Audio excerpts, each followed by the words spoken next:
Əvvəla toplantısı iştirakçıları hər birinizə öz minnətdarlığımızı bildirdik. Bugün Baxşəliyev Natiq Əlişoğlu 1969-cu ildə Qubadlı rayonunun Mollavuran kəndində anadan olub.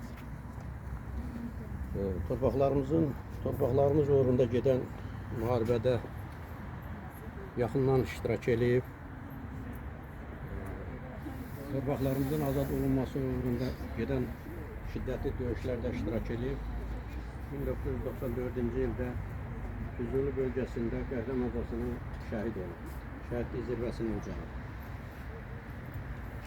Öz adımızdan şəhidin yaxınları adından toplandı iştirakçılarına öz minnətdarlığımızı bildiririk. İştirak elədikləri üçün çox sağ olsunlar. Allah hər birindən razı olsun. Cəmi şəhidlərimizə Allah rəhmət eləsin.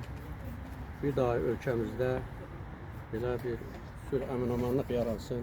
Müharibə heç zaman olmasın. Ana bacılarımız gözü yaşlı olmasınlar inşallah.